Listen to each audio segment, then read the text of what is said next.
அபியும் ராகும் வந்து விருப்பம் இல்லாமல் கல்யாணம் பண்ணிக்கிறாங்க. இந்த சூழ்நிலை ராகு வந்து அபிகிட்ட சொல்கிறாரு, 6 மாதம் வந்து நீயும் நானும் ஹஸ்பண்ட் ஒய்ஃபாக வாழலாம், அதுக்கப்புறம் 2 பேரும் பிரிஞ்சிடலாம். இங்கே பாரு, அது வரைக்கும் வந்து நீ யார்கிட்டையும் வந்து இந்த விஷயத்தை யார்கிட்டையும் சொல்லவே கூடாது.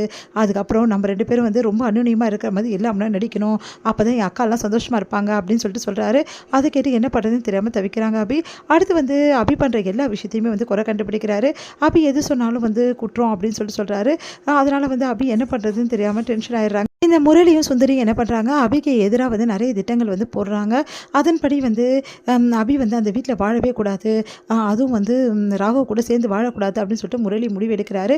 அதனால் முரளி என்ன பண்ணுறாரு, இவங்க 2 பேரும் பேசிகிட்டு இருக்கிறத வந்து கண்டிப்பாக இவங்க அனுநியமாக வாழலை அப்படின்னு சொல்லிட்டு கண்டுபிடிக்கிறாரு. எப்படியாவது வந்து அஞ்சலியை வந்து மேலே அனுப்பிச்சிட்டு நம்ம அபி கூட சேர்ந்து வாழணும் அப்படின்னு சொல்லிட்டு அஞ்சலி எப்படி வந்து இந்த உலகத்துலேருந்து அனுப்பலாம் அப்படின்னு சொல்லிட்டு திட்டம் போட்டுட்ருக்காரு. இந்த சூழ்நிலை அபி வீட்டில் இருக்கவங்க என்ன பண்ணுறாங்க, அபியை வந்து இந்த மாதிரி மறுவீடு கூப்பிடணும் அப்படின்னு சொல்லிட்டு வராங்க. அப்போ வந்து எல்லாத்தையும் வந்து பூ பழம்லாம் வச்சு வந்து வெத்தலை பாக்கெலாம் வச்சு வந்து அபியை வந்து கூப்பிடுறாங்க.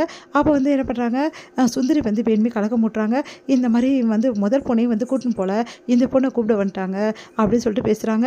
அதுக்கு வந்து நீங்கள் தானே எங்களை வர வேணாம்னு சொன்னீங்க, இல்லை நாங்கள் வந்து கண்டிப்பாக வந்து எல்லா முறையும் செஞ்சுருப்போம் அப்படின்னு சொன்னோன்னே, இங்கே பாருங்கள், அப்போ எப்படியோ அப்போ இப்போவும் அப்படி தான், அந்த பொண்ணுக்கு வந்து நீங்கள் எதுவும் செய்யலை, அதே மாதிரி இந்த பொண்ணுக்கு எதுவும் நீங்கள் செய்யக்கூடாது அப்படின்னு சொல்கிறாங்க.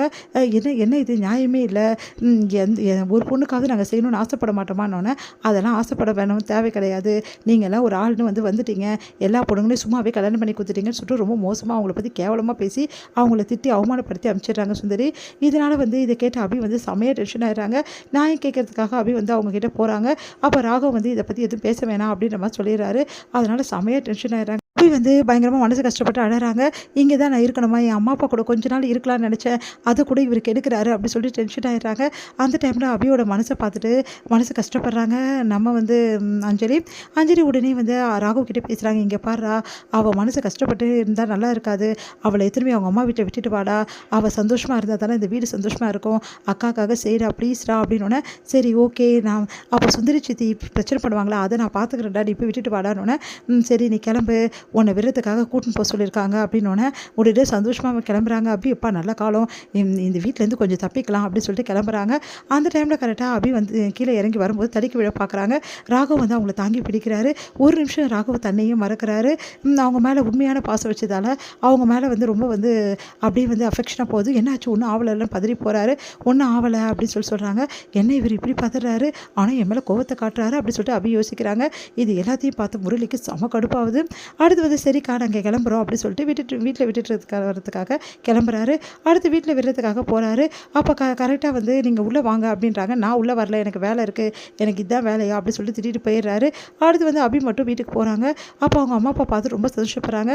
ஆனால் இப்படி நீ வந்திருக்கக்கூடாதுடி, இதனால் வீட்டில் பெரிய பிரச்சனை இல்லை, அவங்க தான் அமிச்சாங்க என்ன அப்படின்னா, அப்போ கூட மாப்பிள்ளையோட தான் நீ வரணும், மாப்பிள்ளை வரலைன்னா அப்போ அவருக்கு ஏதோ கோவம் இருக்க போல் இருக்கு, அதனால வேணாம் அபி, நீ வீட்டுக்கு போ அப்படின்னு சொல்லிட்டு எல்லோரும் ரொம்ப பண்ணி வீட்டுக்கு அனுப்புறதுக்காக அபிகிட்ட சொல்கிறாங்க. என்ன தான் நினச்சிட்டு இருக்கீங்க, அங்கேயும் எனக்கு நிம்மதி இல்லை, இங்கேயும் நிம்மதி இல்லை, அப்போ நான் எங்கே தான் போகிறது அப்படின்னு சொல்லிட்டு அபி செம்மையாக வந்து டென்ஷன் ஆகி அங்கேருந்து கிளம்பி போயிட்டே இருக்காங்க. அப்போ வந்து ராகு வந்து அவங்ககிட்ட நடந்திருக்க விதம், ராகு எப்போ பார்த்தாலும் அவங்கள திட்டுறது, அதெல்லாம் நினச்சி பார்த்தா அபி ரொம்ப வெக்ஸ் ஆகிடுறாங்க. இந்த உலகத்தில் நான் இருக்கவே கூடாது அப்படின்னு சொல்லிட்டு அபி என்ன பண்ணுறாங்க, மலை மேலேருந்து ஏறி நின்றுட்டு அப்படியே வந்து டென்ஷன் ஆகி அப்படியே பார்த்துக்கிட்டே இருக்காங்க. ராகு வந்து எல்லா விஷயமும் கேள்விப்பட்டு செம்மையாக டென்ஷன் ஆகிறாரு. அபி எங்கே போனான்னு தெரியலையே, ஒருவேளை நம்ம திட்டில் வந்து ஏதாவது தவறான முடிவுக்கு போயிட்டாலான்னு சொல்லிட்டு எல்லா இடமும் ராகுவை தேடிட்டு இருக்காரு. இங்கே அபி என்ன பண்ணுறாங்க, நான் தவறான முடிவுக்கு நான் ஏன் போனோம், நான் என்ன தப்பு செஞ்சேன் அப்படி சொல்லிட்டு பஜ்ஜி வாங்கி வந்து சாப்பிட்டுட்டு டென்ஷனை குறைச்சிட்டு இருக்காங்க. இது முடியுது.